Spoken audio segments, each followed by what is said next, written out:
संतान, नारियों से देश महान, नारियों से देश महान। मरते स्वाधीन वीर और दुखिया की मझधारी, लता सुरैया के सुर में दुनिया सारी बलिहारी, लता सुरैया के सुर में दुनिया सारी बलिहारी। धरती का अभिमान, धरती का अभिमान, नारियों से देश महान, नारियों से देश महान। वीर शिवाजी बने तभी जब माता जी जाबाई, कस्तूरबा ने गांधी जी के संग संग लड़ी लड़ाई, कस्तूरबा ने गांधी जी के संग संग लड़ी लड़ाई। आजादी का गान, आजादी का गान, नारियों से देश महान, नारियों से देश महान, नारियों से देश महान।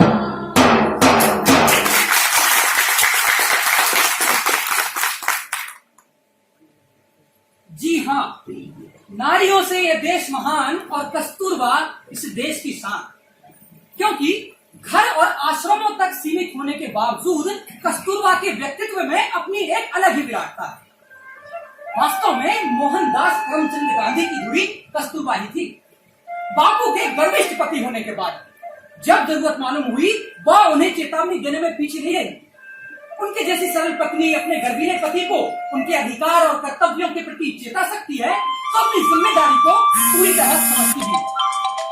बा के जीवन में अनेक स्तर जहां उन्होंने अपने अधिकार का बेझिझक प्रयोग किया, साथ ही अपने पत्नी धर्म का भी पूरी निष्ठा और सहजता के साथ निभाया। कस्तूरबा गांधी एक ऐसी शख्सियत जिन्होंने अपने त्याग व तपस्या के बल पर न केवल अपने जीवन को नया स्वरूप दिया, अपितु मोहनदास करमचंद गांधी को महात्मा गांधी बनाने में भी उनकी महत्वपूर्ण भूमिका रही। एक तरह से बच्चों का पालन पोषण कई बार उन्हें अकेले ही करना पड़ा। उन्होंने न केवल अपने परिवार की देखभाल की, अपितु देश के प्रति जिम्मेदारियों का बखूबी निर्वहन भी किया। सही कहा। वास्तव में मोहनदास करमचंद गांधी को महात्मा गांधी बनाने में कस्तूरबा की महत्वपूर्ण भूमिका रही। कस्तूरबा की मां का नाम ब्रिज कुमारी और पिता का नाम गोकुलदास मकंजी था। कस्तूरबा का जन्म पोरबंदर नगर के काठियावाड़ में सन 1869 में हुआ। वे घर में अकेली लाडली बेटी थी। वे कुल 3 भाई और 2 बहनें थी, लेकिन एक भाई और एक बहन बचपन में ही भगवान को प्यारे हुए। उनके बाद बड़े भाई भी भरी जवानी में यह संसार छोड़ गए। आखिर में कस्तूर और भाई माधव दास ही बचे। पिता गोकुलदास गन्ने और कपास का निर्यात अफ्रीका को करते थे। दादा मकनजी कपाड़िया का भी यही व्यवसाय था। मोहनदास अर्थात बापू के पिता का नाम करमचंद गांधी और माँ का नाम पुतलीबाई था। उनके परिवार के साथ कस्तूरबा के परिवार का काफी घनिष्ठ रिश्ता था और इसलिए जब कस्तूरबा का जन्म हुआ तो गांधी परिवार में भी खुशियां मनाई गई। कस्तूरबा की उम्र उस समय 13 वर्ष की थी जब उनका विवाह मनिया, हाँ, मोहनदास करमचंद गांधी के साथ कर दिया गया और इससे उन दोनों परिवारों की घनिष्ठता रिश्तेदारी में बदल गई। सही कहा। और उस समय मोहनदास की उम्र भी 13 वर्ष थी।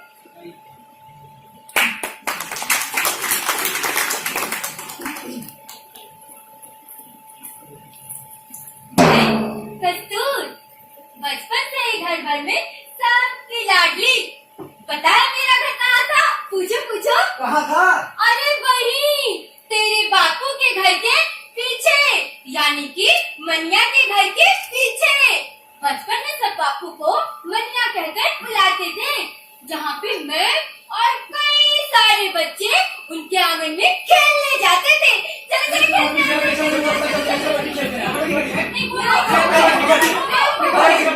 ठीक है, कबड्डी खेल। नहीं, मैं आऊंगी पहले। अच्छा ठीक है, तुम यहाँ। ठीक है, कबड्डी कबड्डी कबड्डी कबड्डी कबड्डी कबड्डी कबड्डी कबड्डी कबड्डी कबड्डी कबड्डी कबड्डी कबड्डी। और क्या ना? पकड़! अरे मारो! अरे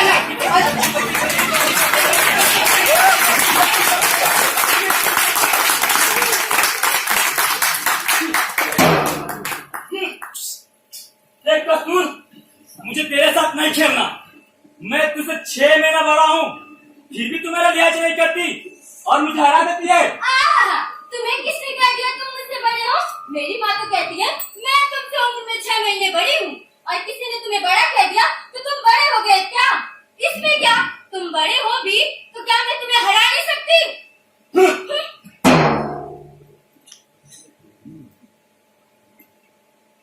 और उस समय बापू मुझ पे अक्सर उम्र में बड़े होने का धौस जमाते थे, और इस पर हमारा अक्सर झगड़ा हो जाता था।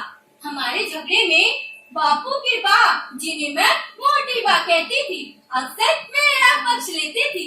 और पता है आगे चल के क्या हुआ? क्या हुआ? उसी नकचढ़े मनिया के साथ मेरा विवाह हो गया।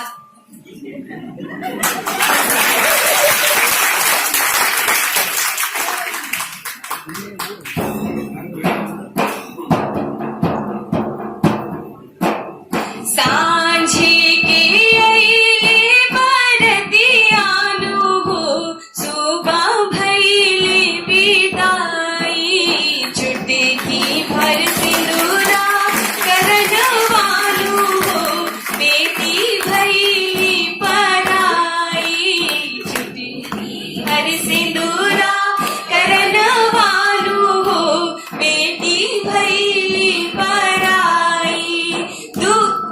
दुअरा में पापा रोवे, अंगना में माई, मड़वा में खड़ मोरे रोता रे भाई, मड़वा में खड़ मोरे रोता रे भाई, मड़वा में खड़ मोरे रोता रे भाई।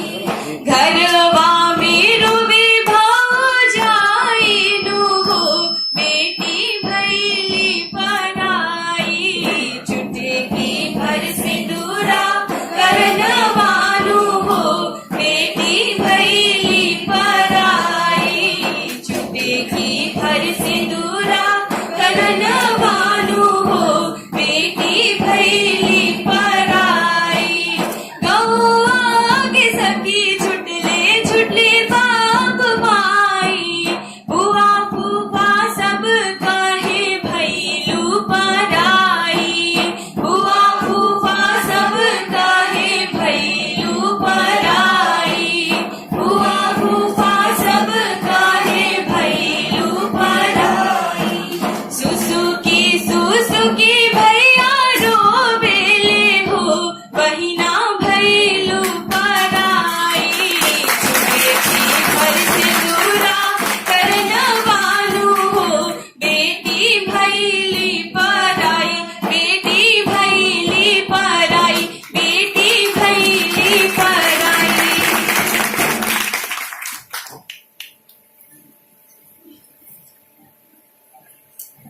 ससुराल में पहुंचने के बाद सबने मुझे खूब दुलार प्यार दिया। मेरी सास पुतली बाई मुझे खूब मानती थी। घर में पूरी तरह से रम जाने के बाद मुझे मनिया के निकट जाने का मौका मिला। फिर मुझे ज्ञात हुआ कि हम दोनों एक दूसरे को पसंद तो करते हैं, पर मनिया में अधिकार की प्रवृत्ति बढ़ती ही जा रही थी। वो दिन मुझे आज भी याद है, जब मैं मंदिर से आ रही थी।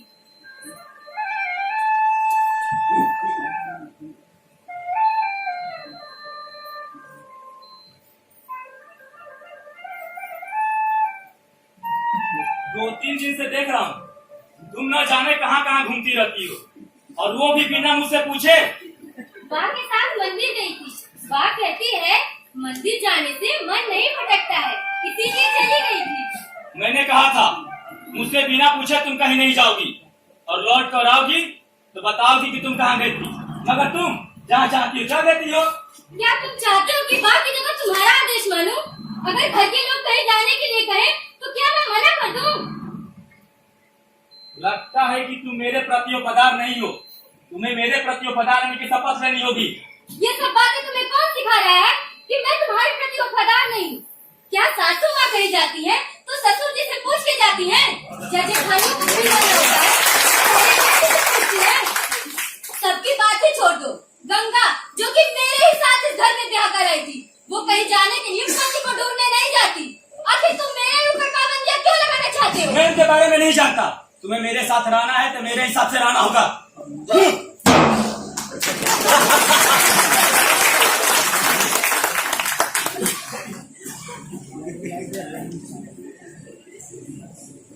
अरे कौन, कैसे हो?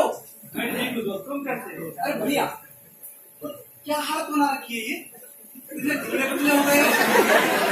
चेहरे पर लाठी। जब से तुम्हारी भाभी चली गई है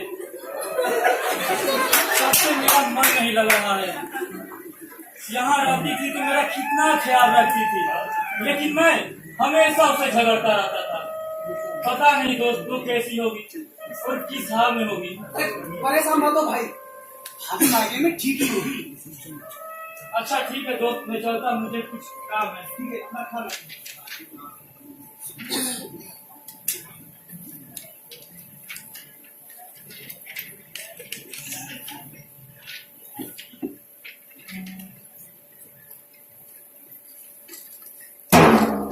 कस्तूर, तुम आ गई? पूरे 1 साल बाद तुम मायके से लौटी हो, मुझे छोड़कर तुम सबसे मिल आई। सभी लोगों से तुम्हें फुर्सत मिली है, आज भी तो मेरा ख्याल नहीं आया। अरे मैं तो तुम्हें सवेरे से ही ढूंढ रही थी, इसीलिए गंगा भाभी तो मेरी हंसी भी उड़ा रही थी और बड़ी भाभी ने तो टोक भी दिया कि तू क्या दिन भर पति से लगी बैठी रहती है। अच्छा, तुम्हें ढूंढ रही थी? और नहीं तो क्या, एक तुम हो जो मुझे याद ही नहीं करते। लगता है पियर में खूब खातिरदारी हुई है। अपने घर में कैसी खातिरदारी, जो पेड़ पौधे जिस मिट्टी के होते हैं वे वही बढ़ते हैं। कस्तूर, मैंने तुम्हारे लिए एक योजना बनाए। क्या? मैं तुम्हारे लिए किताबें लाऊंगा और खूब पढ़ाया करूंगा। सुना है माँ जी दवे के कहने पर आपको बैरिस्टरी पढ़ने के लिए लंदन भेजने की तैयारी हो रही है। उनका कहना है कि रियासत का दीवान करने के लिए लंदन से अंग्रेजी कानून पढ़कर आना होगा। ब्रिटिश भारत में बड़ा पताने का ये एक तरीका है। क्या देश में कानून पढ़कर लोग वकील नहीं बनते? क्या देश में रोजी रोटी नहीं कमाते? आखिर तुम चले जाओगे तो मैं कैसे रहूंगी? देखो कस्तूर, अगर घर वालों का मन है मुझे लंदन भेजने का तो मैं उनको इनकार कैसे कर सकता हूँ। और फिर मेरा भी तो मन है लंदन जाकर पढ़ाई करने का। कस्तूर, बस 3 साल की बात है कि मैं तुम्हारे साथ ही तो रहूंगा।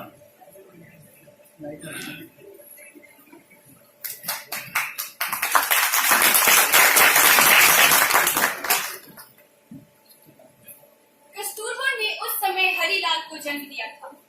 तब उन्हें लगा शायद मोहनदास अब लंदन ना जाए, लेकिन उनके लंदन जाने का इरादा पक्का था। उस समय घर में आर्थिक तंगी भी चल रही थी, जिसके कारण कस्तूरबा के गहने गिरवे रखे गए तथा कुछ अन्य जगह से भी पैसों का इंतजाम करके उनके जाने का प्रबंध किया गया। आखिर 10 अगस्त 1888 को बंबई के लिए विदा करने सभी रिश्तेदार गांधी भवन राजकोट में इकट्ठा हुए। कस्तूर की आंखें भर आ रही थी। वह मन ही मन सोच रही थी, पता नहीं अब मिलना होगा भी या नहीं। वे दरवाजे के पीछे बच्चे को लेकर खड़ी थी। 7 समंदर पार जाने वाले पति को सबके सामने एक पत्नी का विदाई देना तब समाज को पसंद नहीं था। और इसी कारण कस्तूरबा उनसे ठीक से मिल भी नहीं पाई।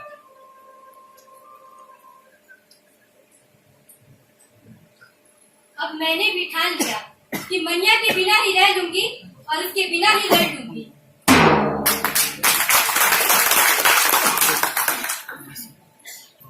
और आखिर 3 साल के कठिन समय को काट कर वो समय भी आ गया जब बापू लंदन से स्वदेश लौटे। क्योंकि उनके जाने के बाद उनको और उनके परिवार को जाति से बहिष्कृत कर दिया गया था, इसलिए फिर से शुद्धि करनी पड़ी और प्रायश्चित भोज का आयोजन भी करना पड़ा। एक तो पढ़ाई के लिए लिया गया कर्ज, ऊपर से बेरोजगारी। कस्तूरबा के लिए जीवन संघर्ष में हो चुका था। कस्तूरबा और मोहनदास के शरीर में अब काफी परिवर्तन भी आ चुका था। और आखिर 1893 में एक दिन दक्षिण अफ्रीका से चिट्ठी आई।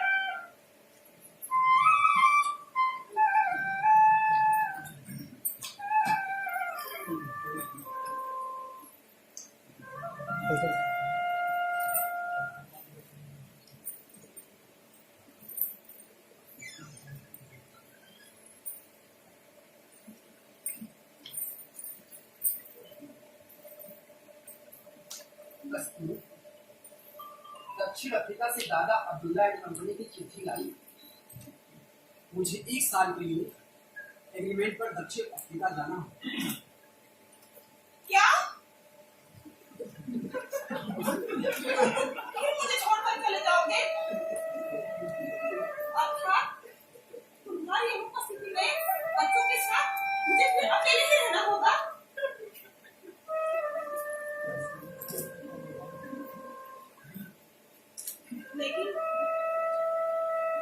लेकिन मैं जान चुकी हूँ पति के बेरोजगार होने की स्थिति में पत्नी चोर की तरह जीने को मजबूर हो जाती है।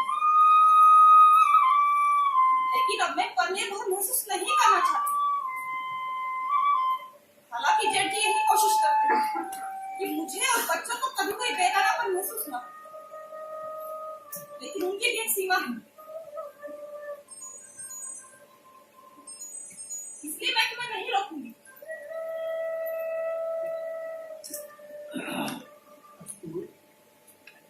तुम हर बार हालात से समझौता कैसे कर लेंगे? अपनी अपेक्षाओं और निराशाओं के बीच तुम तालमेल कैसे बिठा लेती हो? अद्भुत हो, सराहनीय हो। अपेक्षाएं निराशा में परिवर्तित होती और निराशा आशा से जुड़ी रहती। कल तक मैं तुम्हारे जाने और अपने अकेले रह जाने के विचार से निराश थी। लेकिन आज मैं जान चुकी हूँ कि तुम्हारा जाना नियति ने तय कर रखा है।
मोहनदास अफ्रीका गए तो 1 साल के लिए थे, लेकिन विपरीत परिस्थितियों के कारण 3 साल के लंबे इंतजार के बाद आखिर वो घर आ गए।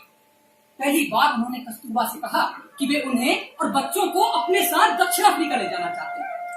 इस बात को सुनने के लिए बा पता नहीं कब से प्रतीक्षा कर रही थी। बा ने मोहनदास को अलग अलग रंगों में देखा। उम्र में बड़ा होने की बहुत जमाता लड़का, स्कूली भय मारा सा बच्चा, पहले बच्चे के असमय चले जाने से विक्षिप्त पिता, भरमाया हुआ नरम गरम पति और कदीमी परंपरागत परिवार की अर्थव्यवस्था से जूझता अंग्रेजी दाव बेरोजगार नौजवान। लेकिन अब दक्षिण अफ्रीका के अनुभव ने उन्हें समझदार, समर्थ और बिल्कुल अपने आप जैसा बनाकर भेजा था। और फिर वह समय भी आया जब कस्तूरबा और मोहनदास दक्षिण अफ्रीका के लिए रवाना हुए। वहाँ उन दोनों ने जिंदगी की नई शुरुआत की और वहीं से लोगों की सेवा का संकल्प उनके भीतर आकार ले लिया।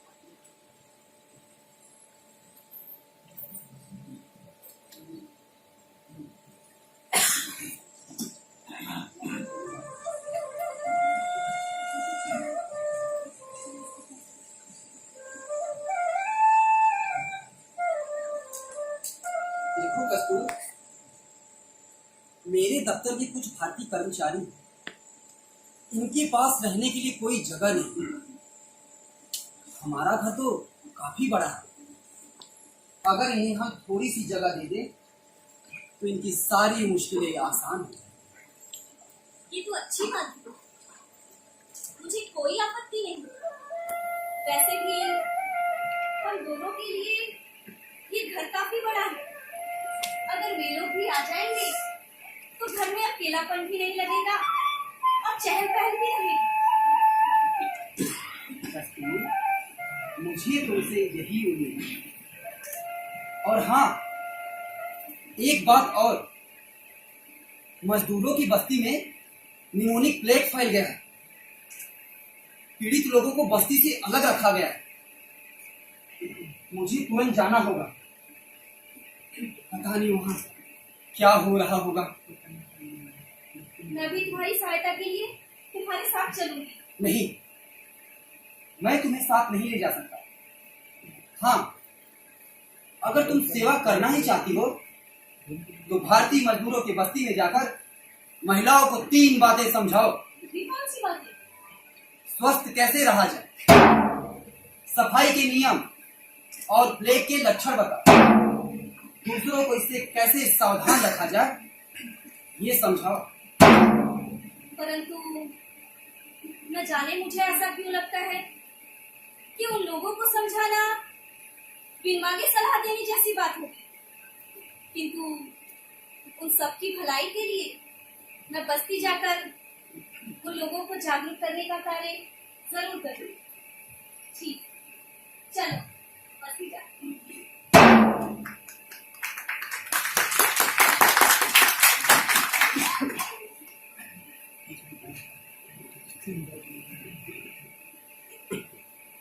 दक्षिण अफ्रीका में बापू ने सरकार की गलत नीतियों का विरोध करना शुरू कर दिया था। साथ में वकालत का काम भी करते थे। वे अपने साथ ही अपने बच्चे को दफ्तर ले जाते थे और वहीं पढ़ाते थे।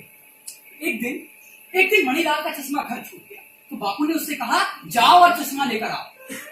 मणिलाल भरी दोपहरी में थका हारा घर पहुंचा तो बा ने उसके बालों को सहलाते हुए कहा, तुम तो जानते हो ना बापू समय के कितने पाबंद हैं। भविष्य में तुम्हें चश्मा लाना सदा याद रहेगा, इसलिए उन्होंने ऐसा किया। और मणिलाल हंसी खुशी चश्मा लेकर बापू के पास लौट गए।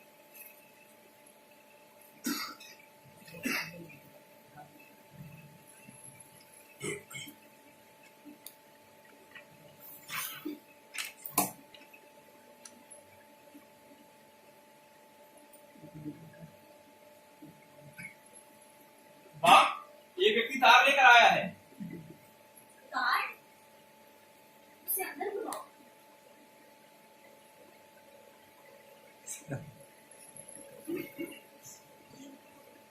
क्या है इसमें? दक्षिण अफ्रीका सरकार के परमिट कार्यालय द्वारा एशिया के लोगों का पंजीकरण करने के लिए लोगों की उंगलियों के निशान लेना अनिवार्य है। पंजीकरण ऑफिस में लोगों को अपना आवेदन देना है, लेकिन मोहनदास और उनके साथी इस बात का विरोध कर रहे हैं।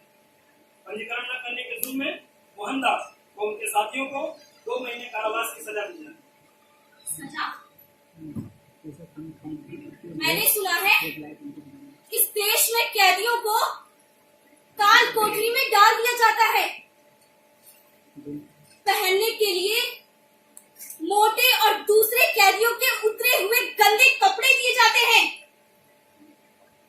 खाने के लिए उबले आलू, अधपके चावल, बेस्वाद बिना नमक का दलिया दिया जाता है। मैं अपने पति के द्वारा जेल में भोगे जाने वाले दुख की भागीदार तो नहीं हो सकती, लेकिन उनको जेल में मिलने जैसा भोजन तो मैं यहाँ भी खा सकती हूँ। तो आज से ही बेस्वाद, बिना नमक का, बिना मीठे का जेल जैसा ही खाना खाऊंगी और जमीन पर सोऊंगी।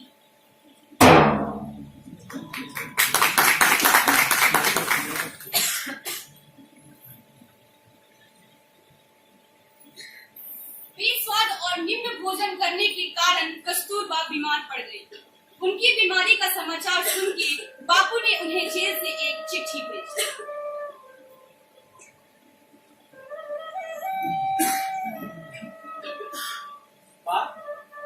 बापू की एक चिट्ठी आई है। क्या लिखा है इसमें?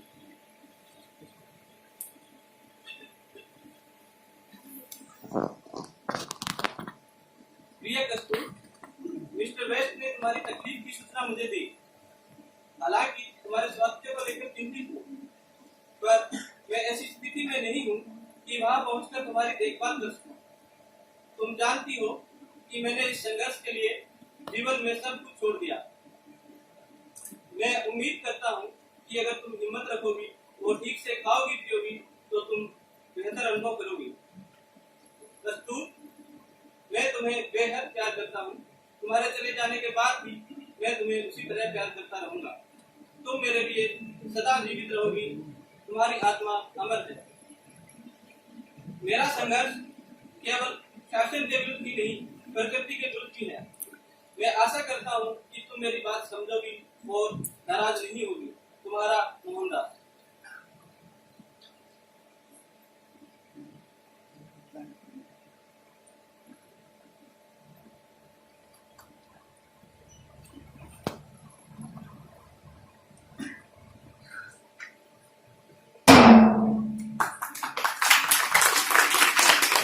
जैसे ही मोहनदास जेल से छूटे, वे तुरंत फिलिक्स पहुंचे।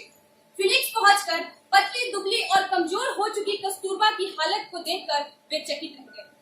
सत्याग्रह के कारण मोहनदास बार बार जेल जाने लगे थे।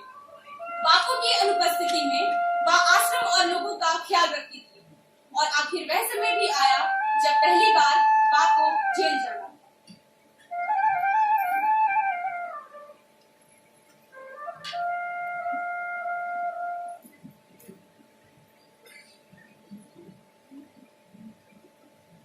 कस्तूर, क्या तुम जानती हो जल्द ही तुम्हारा मेरा विवाह वैध नहीं रहेगा। ऐसा क्यों? क्योंकि हमारे पास कोई विवाह का प्रमाण पत्र नहीं और यहाँ की कानून के अनुसार जिसके पास विवाह का प्रमाण पत्र नहीं है उसका विवाह वैध नहीं माना जाए। भारत में तो शादी का कोई प्रमाण पत्र ही नहीं बनता। इसका मतलब इस नियम के अनुसार हम सभी का विवाह अवैध घोषित होगा। अब हम लोग क्या करेंगे? हमें इसका विरोध करना चाहिए। महिलाओं को इस बेइज्जती के खिलाफ आवाज उठानी होगी। कस्तूर, तुम एक काम करो, तुम जेल चले जाओ जैसे मर्द जाते हैं। क्या तुम अपनी पत्नी को जेल भेजोगे? क्या स्त्रियों को पुरुषों के सुख दुख में भागीदारी नहीं करनी चाहिए? सीता ने राम के संघर्ष में हिस्सा लिया, तारामती ने हरिश्चंद्र के संघर्ष में बराबर की भागीदारी की। उन्होंने अपने सम्मान और सत्य की रक्षा के लिए असीम दुख सहे। ये सब देवात्मा थे और हम तो एक सामान्य लोग हैं। वे आज भी पूजे जाते, नहीं तो क्या वे पूजे जाते अगर उन्होंने सत्य के लिए इतना त्याग न किया होता? तुम तो जानते हो ना कि मेरी तबीयत ठीक नहीं रहती, फिर मैं जेल के खाने पर कैसे रहूंगी? ये कोई बड़ी समस्या नहीं है। फल मंगवाना और फलों पर रहना। तुमसे जेल के अधिकारियों के बारे में तो सुना है, लेकिन इस पर कैसे विश्वास कर लूं कि मेरे मांगने पर वे सब मेरे लिए फल उपलब्ध करा देंगे? शायद नहीं, लेकिन इसका एक तरीका है, अनशन। अनशन? अच्छा, तो पहले तुम मुझे जेल भेजोगे, उसके बाद चाहते हो कि मैं अनशन करके मर जाऊं? कैसे पति हो तुम? कस्तूर, अगर तुम मर गई तो मैं तुम्हें देवी की तरह पूजूंगी।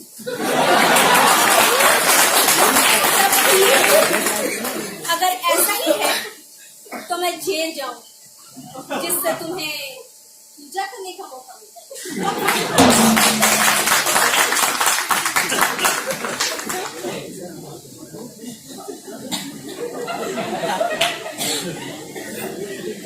कस्तूरबा को 3 महीने का कारावास मिला।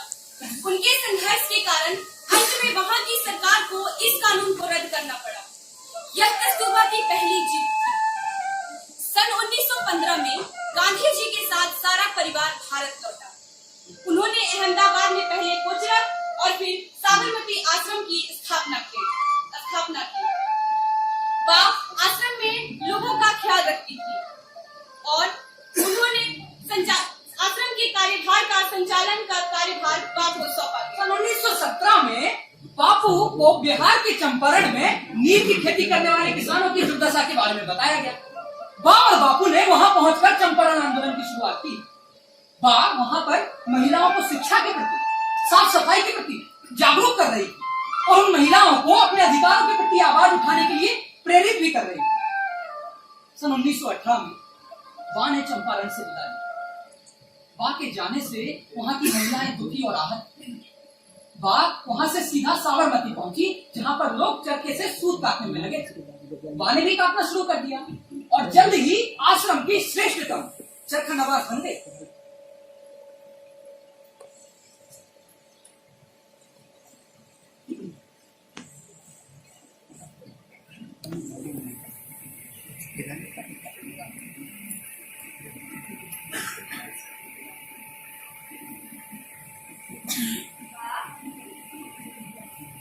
सुना आपने?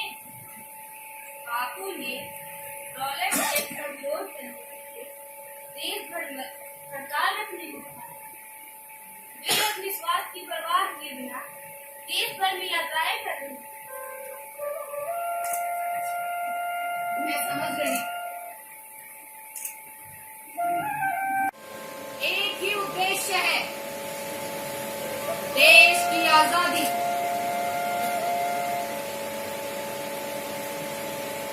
उनके आंदोलन में सिर्फ पुरुष ही नहीं, देश भर की महिलाएं भी शामिल हैं। मैं जानती हूँ देश की महिलाओं में काफी ऊंचा है। साथ ही ये भी मानती हूँ, अगर इस देश की स्त्रियां चरखा चलाना और काटना सीख ले तो अपने परिवार की नहीं तो अपने गांव और अपने देश की आर्थिक उन्नति में महत्वपूर्ण भूमिका निभा सकती है। इसलिए मैं आसपास के गांवों में जाकर महिलाओं को इस कार्य के प्रति जागरूक करूंगी, उन्हें कार्य करने के लिए प्रेरित करने का कार्य करूंगी। वाह, एक बापू को गिरफ्तार कर लिया गया।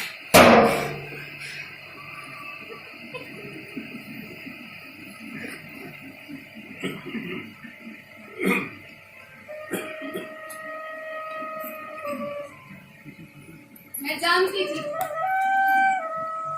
जानती थी ये तो होना ही था। मैं देशवासियों के नाम एक अपील लिखवाना चाहती हूँ।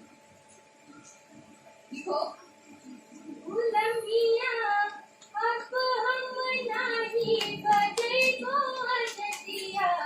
हमरा की भागीला, हमरा के भागीला रे जतिया, हमरा के भागीला, हमरा के भागीला रे जतिया, हमरा के भागीला। गुलामिया गुलामिया गुलामिया अब हम नहीं बचे जतिया, हमरा के भागीला। गुलामिया अब हम नहीं बचे जतिया, हमरा के भागीला। क्या लिखा है पढ़ो। जी मां। मेरे प्यारे भाइयों और बहनों, मेरे पति को आज 6 साल की सजा हो गई है। मैं इस बात से मना नहीं कर सकती कि इस लंबी सजा का मेरे ऊपर असर नहीं पड़ा है। मैं यह सोचकर अपने को आश्वस्त कर सकती थी कि यह हमारे लिए मुश्किल नहीं है।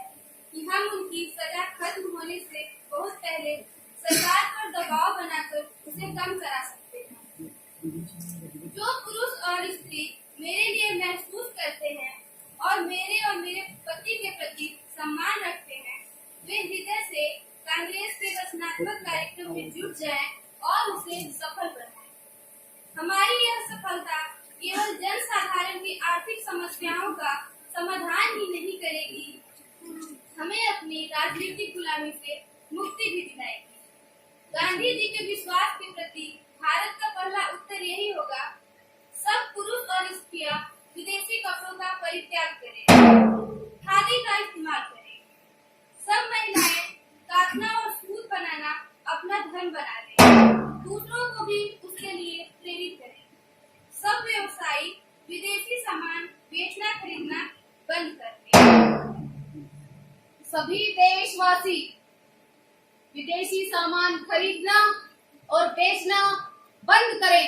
बंद करें, बंद करें, बंद करें, बंद करें, बंद करें, बंद करें, बंद करें, बंद करें।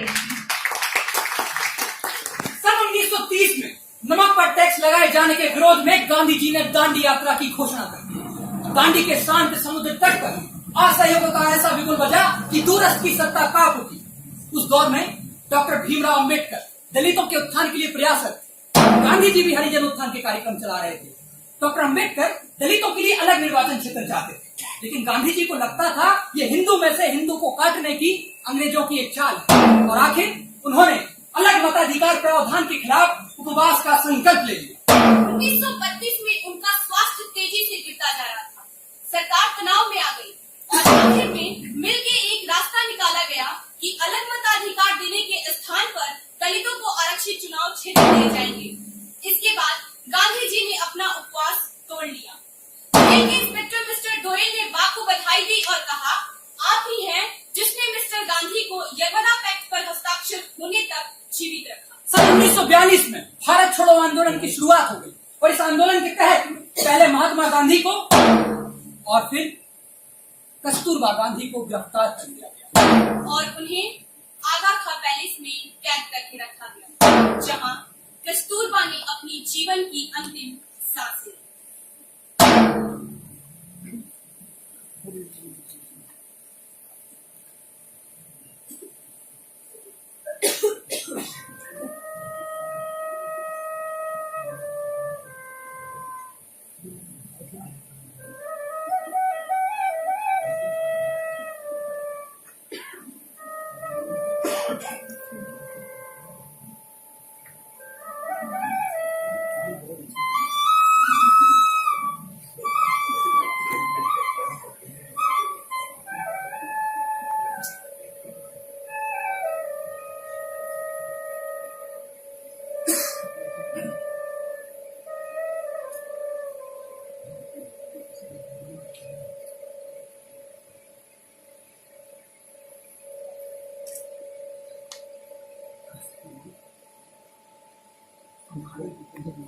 तबीयत कैसी है?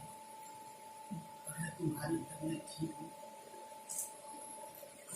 तो क्या मैं कुछ काम करके आऊं? उसने मेरे साथ तो बैठी, हमने जीवन में जाने कितने ही सुख दुख के पल साथ हो गए, जाने कितने ही पल तनावों और आपसी संघर्षों में गुजरे। मुझे याद है, मैं हमेशा आपकी शारीरिक, मानसिक और भावनात्मक रूप से ताकतवर थी, आपके साथ रहते।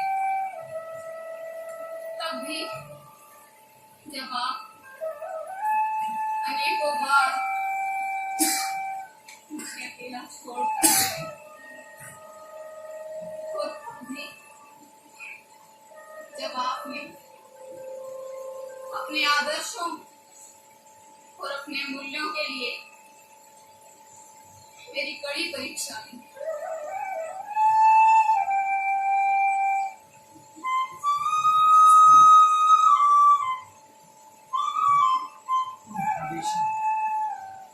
मेरे जीवन की धुनी बनूंगी। अगर तुम्हारा साथ ना होता तो क्या मैं लड़ सकता? नहीं। आपको वो समय याद है हमारा प्रिय पुत्री दीनानाथ अपनी बुरी आदतों के कारण वो आपके निर्वासित का था। आपने सजा दी। लेकिन तब भी मैं एक मां नहीं, एक पत्नी की भूमिका निभाते हुए आप निर्णय के साथ खड़ी रही। मुझे सब याद है। मैं भला कैसे भूल सकता? आपको वो बात तो याद नहीं होगी जब आपने बिना मेरी मर्जी के हमारे वैवाहिक संबंधों में प्रयोग करते हुए ब्रह्मचर्य का व्रत लिया और अपने दर्शक बनी आपके निर्णय के साथ खड़ी रही।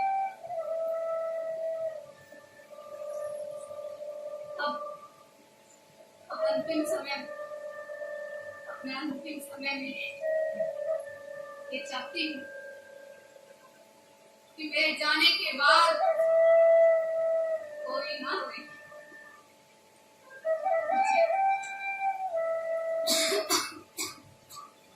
मुझे थोड़ी शांति चाहिए।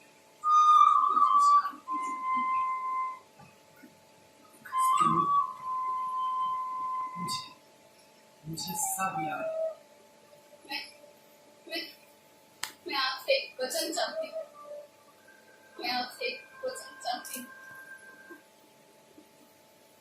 आप हमारे संघर्षों, हमारे प्रेम और हमारे बलिदान को व्यर्थ नहीं जाने देंगे। आने वाला समय आजाद हिंदुस्तान का समय होगा, जिसमें प्रत्येक देशवासी अपनी स्वतंत्रता और अपने हक के साथ अपना जीवन व्यतीत करेगा। मैं तुमसे वादा करता हूँ, मैं तुम्हें हर परिस्थितियों में मेरा साथ दिया। मैं वादा करता हूँ।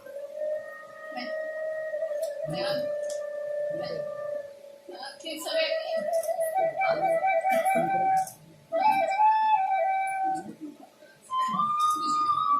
मुझे क्या हो रहा है? नहीं मुझे क्या हो रहा है? मुझे कुछ समझ नहीं आ रहा। उठो मत, बेटी रहो। मुझे कुछ समझ नहीं आ रहा। मुझे क्या हो रहा है? बेटी रहो कस्तूर, ऐसा ना कहो कस्तूर, ऐसा ना।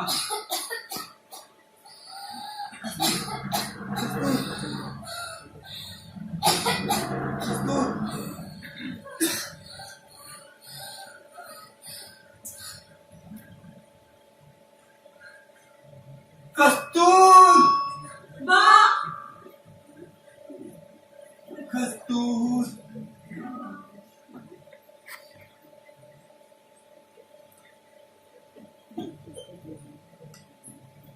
जब बात प्रेम की आती है तो मैं और तुम की सारी मर्यादाएं टूटकर हम में परिवर्तित हो जाती। मोहनदास करमचंद गांधी को महात्मा गांधी बनाकर बात चली गई। वहां के जाने पर बापू ने कहा, मेरे प्रत्येक विचार, कर्म, निर्णय और संकल्प में वह मेरे आगे थी, ना कि पीछे। अगर मुझे जन्म जन्मांतर में सहचारणी चुनने का मौका मिलेगा तो मैं बापू ही चुनूंगा।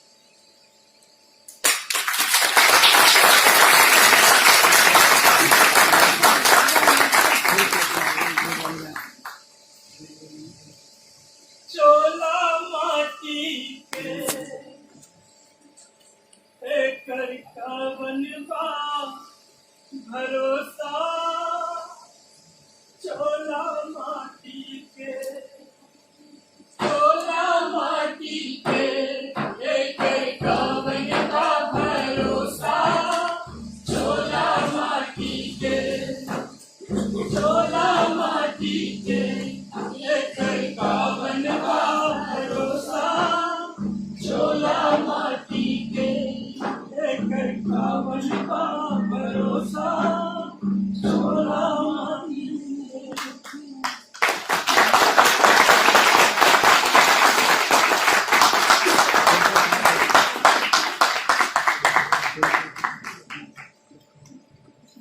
लाइन